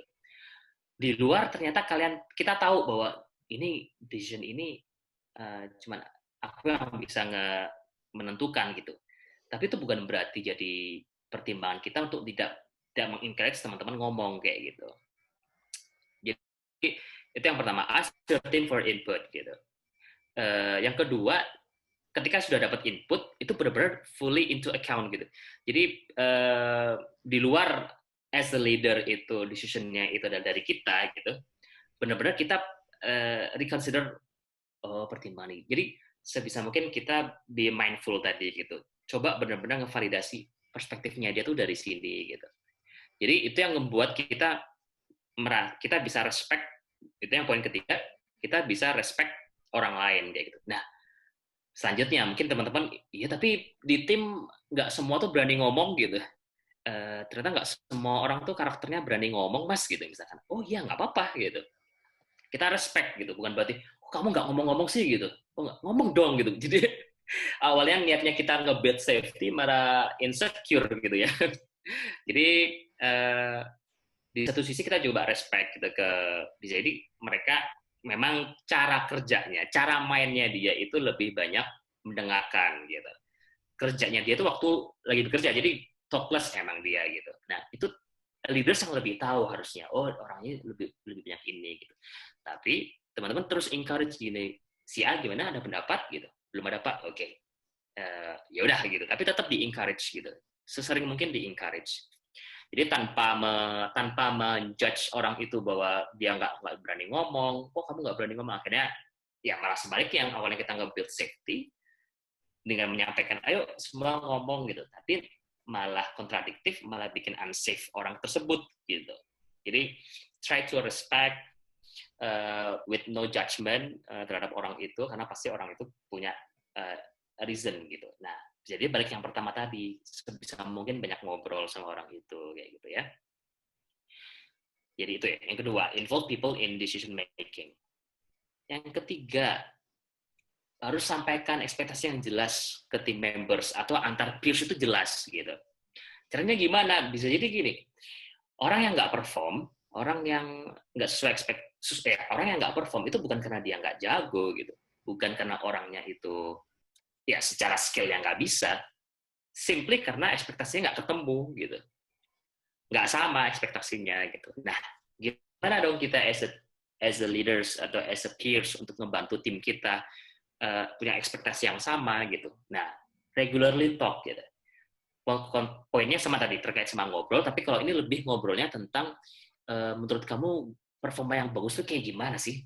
Misalkan kan saya coba nanya ke Mas Donald tadi, sebagai bosnya misalkan gitu ya, Mas Donald, saya coba ngevalidasi, Mas Donald menurut kamu performa yang bagus menurut kamu kayak gimana sih? Nah, provide that conversation gitu. Jadinya Mas Donald bisa menyampaikan, oh ya Pak, kalau menurut saya performa yang bagus itu kalau tepat waktu ya Pak ya, kalau kerjaannya selesai ya Pak ya, dan segala macamnya. Nah itu apa namanya, nah, bosnya bisa ngevalidate, oh gitu. Jadi dia tahu perspektifnya tim membersnya itu di sini, ternyata leadersnya maunya di sini gitu. Nah ini yang kita temuin gitu, gapnya di mana ternyata. Bisa jadi saya sebagai bos nggak menyampaikan secara clear gitu. Ya itu jadi salah satu reason kenapa Mas Donald nggak sesuai ekspektasi saya, karena nggak pernah disampaikan ekspektasinya gitu. Nah yang kedua, coba tanya ke team members what they think you expect from them gitu. Coba tanya, Mas Donald, kira-kira Mas Donald pengen saya kayak gimana sih gitu.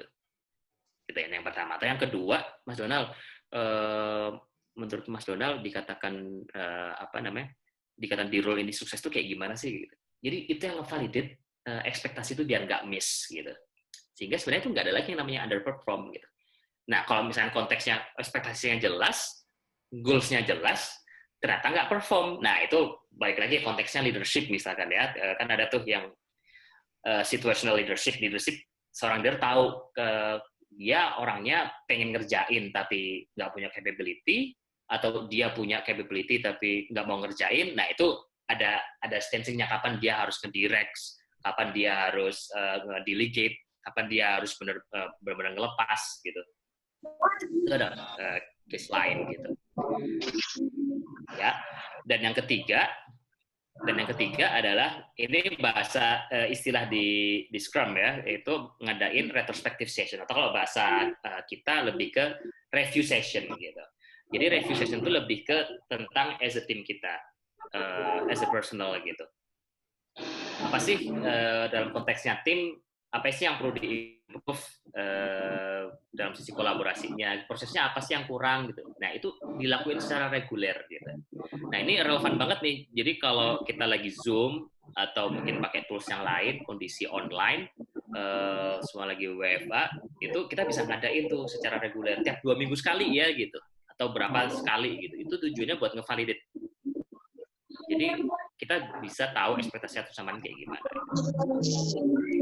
Ini ada yang lagi di unmute ya. Saya lanjut dulu ya. Nah, yang ketiga, kadang kita terjebak tentang istilah tadi judgment gitu ya. Kita sering di dalam nggak sadar ketika kita sebenarnya nggak mau ngelakuin itu, tapi kita ngelakuin itu gitu. Itu ngejudge orang gitu. kadang ngejudge orang tuh bukan berarti orang itu seperti itu ya, tapi bisa jadi kita itu belum dapat puzzle-nya dalam puzzle orang itu secara komplit gitu. Nah, kadang kita nggak percaya sama orang itu karena kita nggak tahu, misalnya Ratna tuh dari perspektif lain tuh belum tahu kita gitu. Tapi cuman ngelihat Ratna tuh waktu di kantor gitu misalkan gitu, waktu di ruang meeting gitu. Ya, akhirnya kok Ratna begini ya, oh Ratna tuh orangnya begini ya. Akhirnya kita ngejudge, akhirnya kita ngelabeling orang tersebut kayak gitu. Nah, itu yang akhirnya ngebikin munculnya the absence of trust tadi itu, yang di jebakan yang paling foundational itu tadi gitu. Nah, gimana tuh caranya buat nggak mengantisipasi itu? Ya, get to know gitu. Karena pastinya yang tadi saya juga sempat singgung gitu, apa yang ada di pekerjaan, apa yang teman-teman lihat di Zoom gitu ya, karena konteksnya sekarang masih pandemi gitu, apa yang teman-teman lihat di screen itu pasti ada impact di kondisi personal life-nya dia gitu. Misalkan ketika waktu dulu masih masuk kantor gitu ya, mungkin ada beberapa juga yang udah masuk kantor, ketika dia happy, ketika dia lagi bete, lagi stres, lagi capek segala macam, itu bisa jadi bukan ngelihat dari single factor di pekerjaannya, kerjanya lagi susah nih, bisa jadi bukan karena itu, bisa jadi ada perspektif lain gitu. Oh misalkan keluarganya ada yang sakit, misalkan ada faktor apa itu. Jadi as the leader tuh try to understand the whole picture-nya itu apa gitu.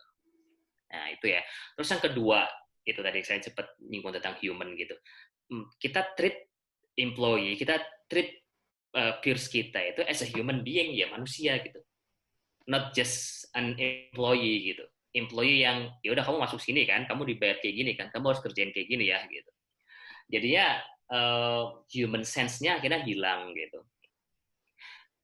Itu poin yang kedua. Itu juga lesson learning buat saya juga. Kadang-kadang ketika kok ini kok belum kelar ya gitu, aku kadang try to stop dulu. Oh bisa jadi karena dia kemarin lagi apa segala macamnya, jadinya impact ke tim, impact ke performance-nya dia gitu. Nah itu kita coba validate gitu, get to know without judging first gitu. Nah, yang ketiga, ketika dia udah curhat misalkan ya ke kalian gitu, nggak harus ke leaders-nya, ke peers-nya kalian, karena kalian udah dipercaya sama tim gitu ya. Saya curhat sama Mas Inai gitu, Mas Inai, ini kemarin aku ini kesulitan ini.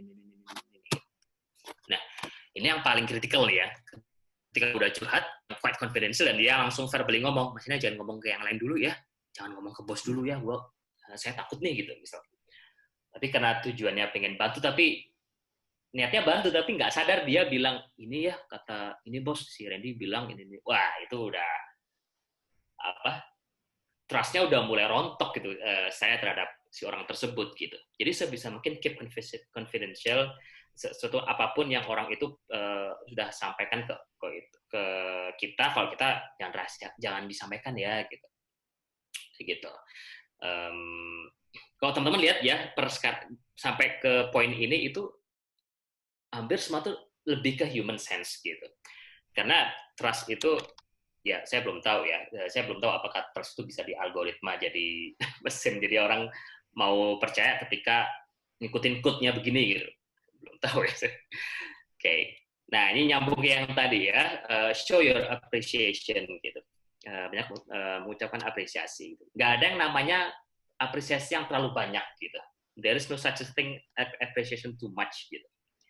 Sampaikan apresiasi. Thank you ya Ratna, thank you ya Mas Inai, thank you ya Mas Donald kemarin datang tepat waktu gitu. Gimana rasanya Mas Donald ketika disampaikan itu gitu? Atau sebaliknya gitu, Mas Donald tetap tepat waktu ya, kan harusnya sebagai karyawan harus tepat waktu. Nah, gimana rasanya? Kan beda gitu ya. Ya karena masih dianggap as a employee, ya udah employee gitu. You have to follow the rules yang dari perusahaan seperti apa.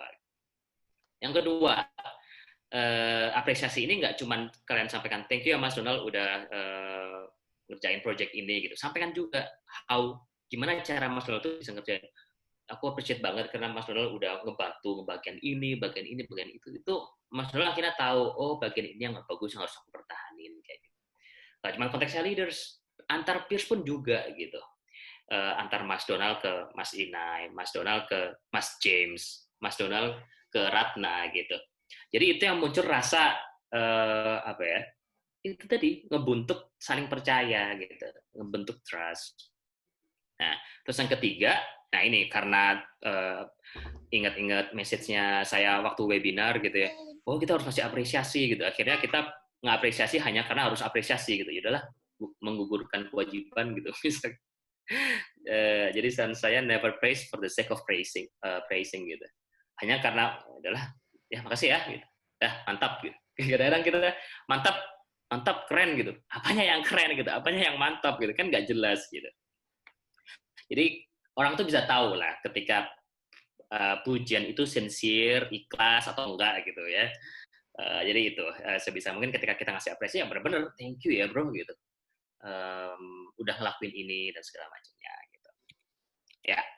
Jadi itu rules yang bisa kita lakuin untuk membangun trust.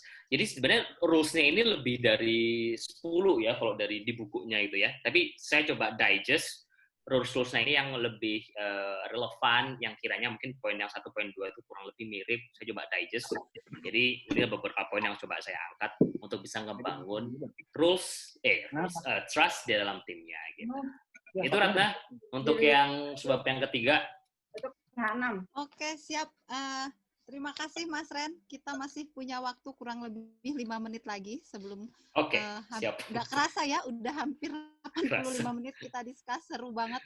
Banyak banget pertanyaan dari teman-teman yang belum bisa kita jawab. Mungkin sambil mohon izin Bapak Ibu boleh dibantu, ada share link di chat.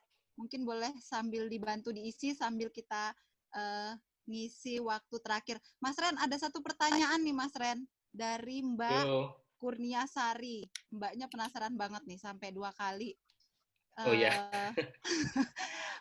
memastikan gitu. Mas Ren harus jawab dulu nih sebentar, saya izin. Mas Randy gitu kan, untuk implementasinya sendiri gimana ya untuk small team dan big team? Untuk small team sih I have no issue, tapi untuk eskalasi ke big team agaknya collaboration-nya emang jadi kurang perhatian gitu. Gimana nih Mas? Oke, Mbak Kurnia ya tadi ya? Iya, betul. Ya, boleh di unmute. Halo Mbak Kurnia. Halo Randy, apa kabar? Hai, halo. Baik. Oke, boleh di-share nggak? Jadi grup big team tadi ya, itu kalau dalam konteksnya in the scale of jumlah orangnya itu segimana sih biar kita semua dapat gambaran? Oke, mungkin panggilnya Ais aja kali ya, Ren. Oh, ya, gimana? Oke, ini isu yang lagi dihadapin sama tim aku. Jadi kebetulan aku middle person ya. Tadi aku juga sempat mention di pertanyaan kedua. Jadi aku middle person untuk tim kecil.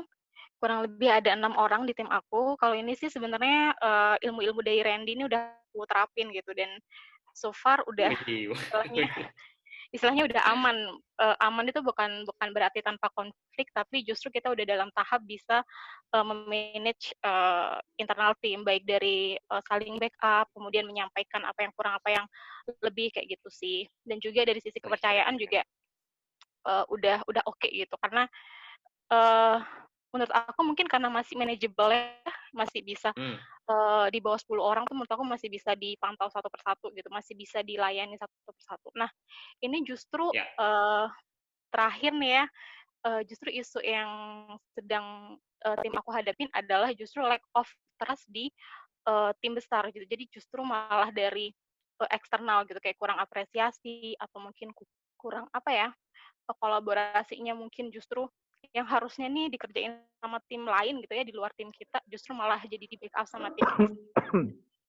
Nah, jadi sebenarnya sebagai middle person kan aku harus menghilangkan gap ini ya, karena makin hari itu aku makin merasa kita tuh bagus di dalam, tapi punya sense of nggak puas gitu sama yang di tim besar. Nah, sejauh ini sih yang aku lakuin, aku aku tulis retronya juga, aku bikin kayak rekap gitu ya kondisi teman-teman dari setiap bulan, aku sampaikan juga ke kepala divisi gitu ya, bagaimana kondisinya teman-teman.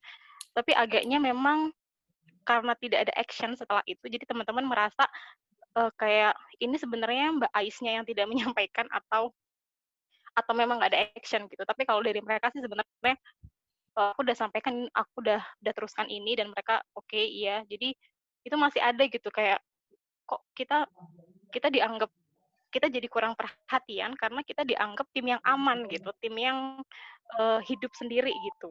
Kalau kayak gitu aku harus kayak gimana ya, maksudnya menjembatani ini dengan supervisor atau manajer gitu. Ya.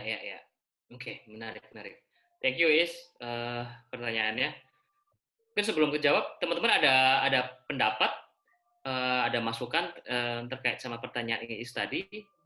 Bisa jadi teman-teman juga mengalami hal serupa, terus teman-teman berhasil ngelewatin fase itu, gimana sih caranya? Boleh sharing? Ada? Halo Randy. Ya, halo. Halo, saya Najla. Saya mau kasih pengalaman aja sih, insight.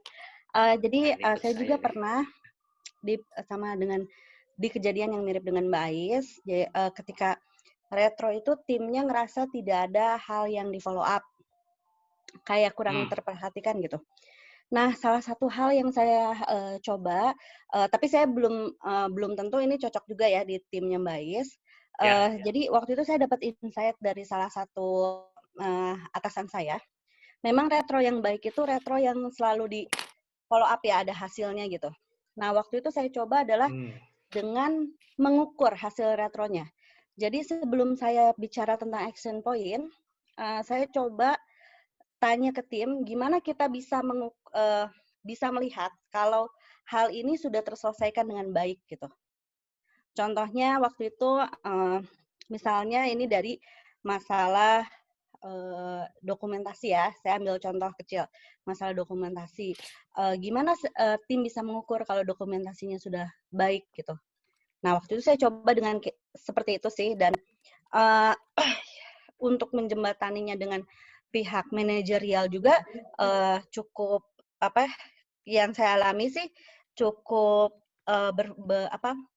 cukup berfungsi dengan baik ya, karena yang saya minta ke manajerial waktu itu adalah nggak cuma actionnya dari manajemen aja, tapi saya sampaikan juga bahwa tim juga minta sesuatu yang bisa tim ukur. Jadi bukan cuma tim aja yang diukur, tapi tim juga bisa mengukur ke manajemennya. Gitu sih kalau dari saya. Oh, nice. Terima kasih Mbak Najla. Mbak Najla teman satu komunitas Scrum Master. Thank you Mbak Najla. Ada lagi yang lain, teman-teman? Saya mau komen, boleh? Punya pengalaman serupa? Oh, boleh banget dong. Gimana? Enggak, saya bukan, memang pengalaman sedikit lah ya.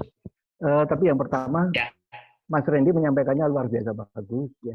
Jelas sekali artikulasinya bagus sekali dan ininya juga sangat jelas.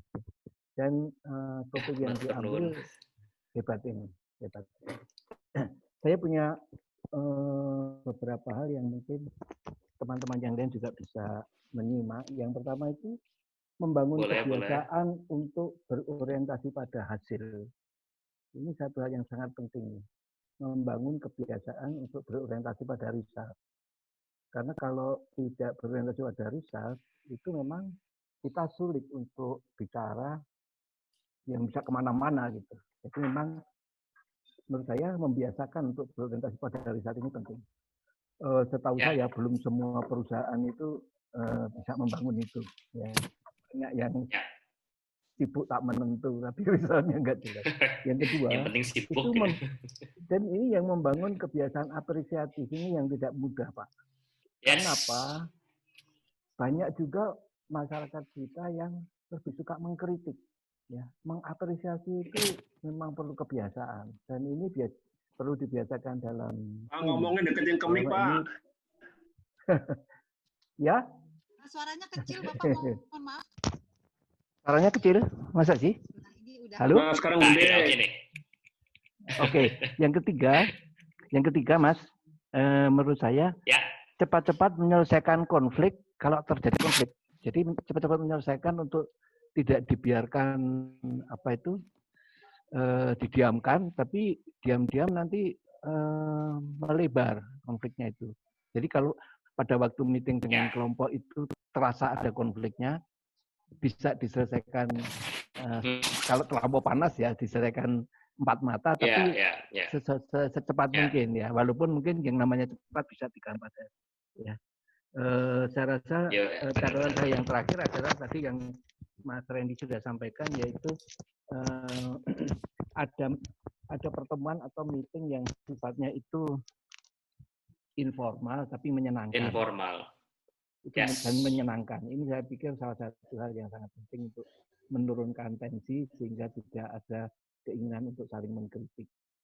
Saya pikir apresiatif dan result oriented ini lagi suaranya. Poin yang luar biasa.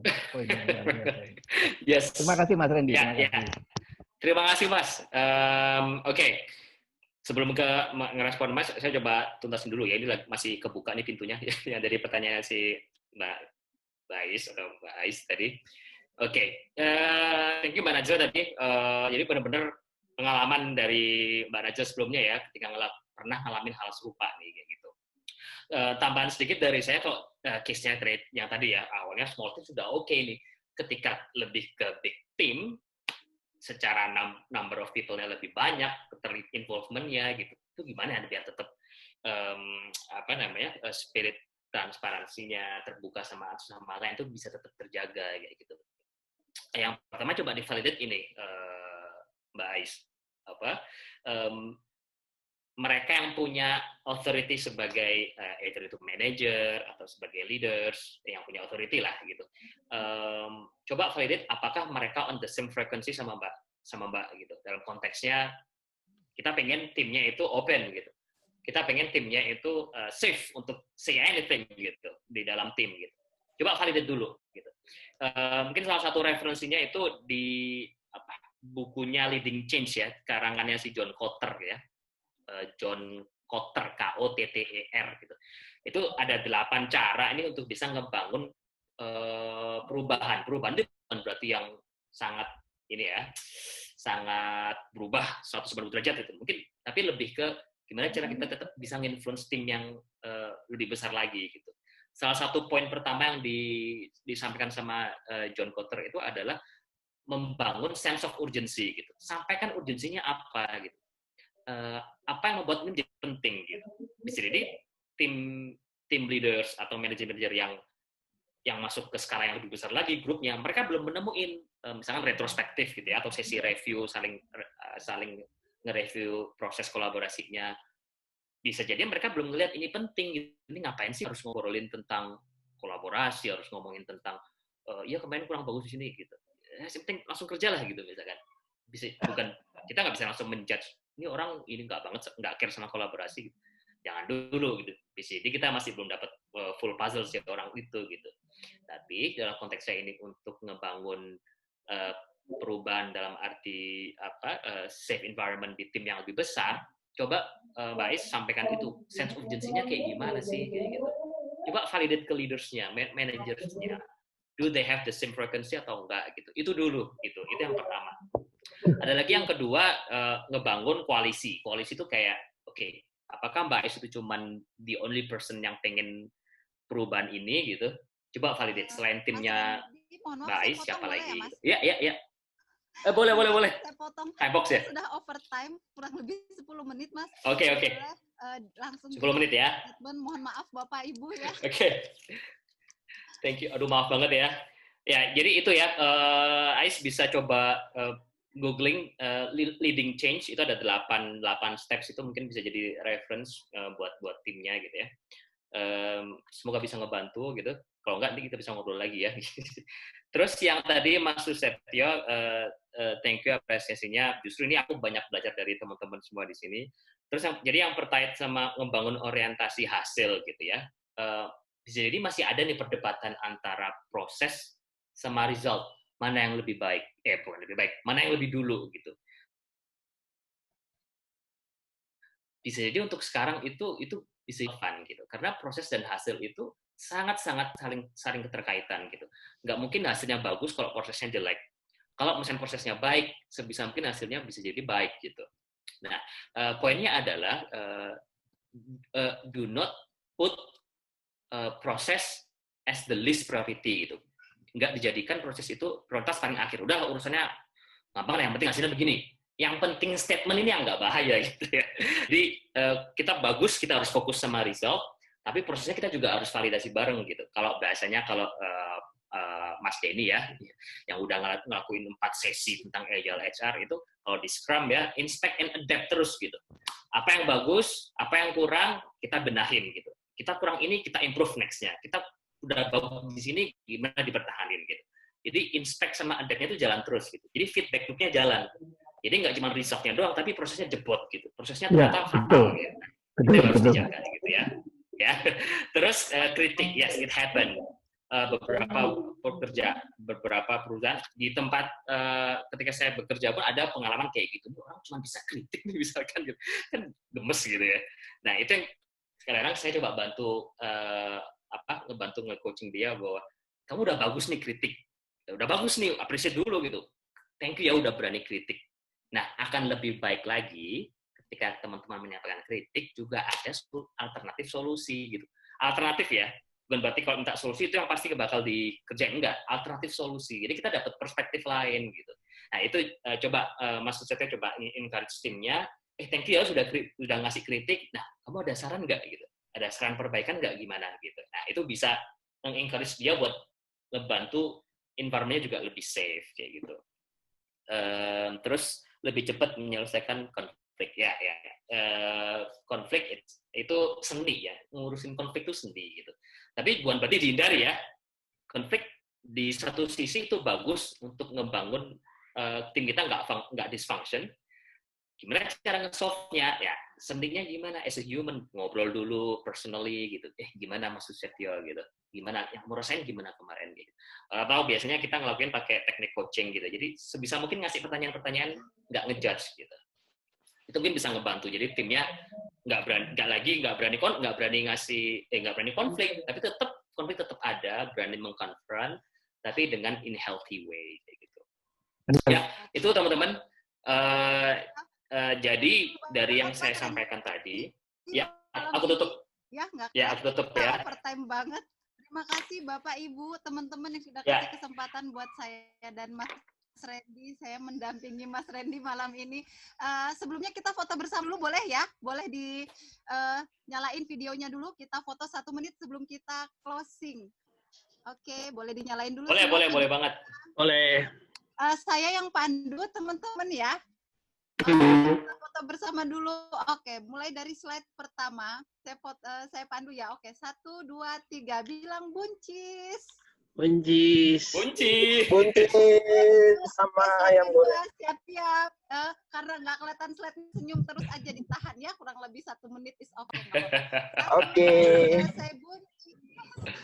Buncis. Lanjut lagi slide ketiga. 1, 2, 3. Thank you, Bapak tetap senyum, keren banget. Oke, slide keempat. Saya hitung lagi ya. Saya agak cepet aja karena udah overtime banget kita. 1, 2, 3. Saya buncis. Mana bodong yang ngomong kayak gitu. Oke, thank you teman-teman. Thank you semua yang sudah bergabung malam ini. Saya mohon maaf kalau ada salah kata suaranya. Memandu acara ini. Mungkin tadi saya belum memperkenalkan diri. Saya Ratna. Semoga bisa ketemu lagi di next event selanjutnya. Terima kasih. Selamat malam. Thank you. Malam. Makasih Ratna. Thank you, Pak. Terima kasih ya teman-teman semua. Mas Randy dan semuanya. Terima kasih Coach Randy, Mbak Ratna.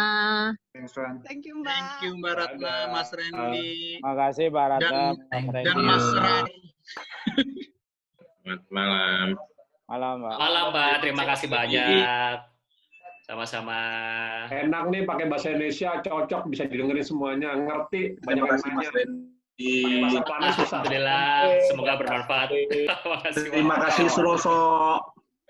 Randy. Lain-kali pakai bahasa Jawa ya, Pak ya. Jenggotnya. Terima kasih. Nggak ngerti, Mas. Gimana dong? Randy. Oh iya, udah. Selamat yang udah 20 tahun. Oh iya, terima kasih. Woi, ya Mbak Citra tadi ya. Keren. Dapat pin Mas, bagi-bagi. Thank you Mas Randy, Sama-sama Mas, terima kasih banyak. Sama-sama Mas. Sampai nanti. Bye-bye. Sama-sama Randy. Ya, Ratna. Ibu, sampai ketemu Nah, lagi. Terima kasih. Sampai ketemu di trotoar saya nanti berikutnya. Oh, mantap. Ya, bye-bye. Assalamualaikum. Waalaikumsalam. Warahmatullahi wabarakatuh.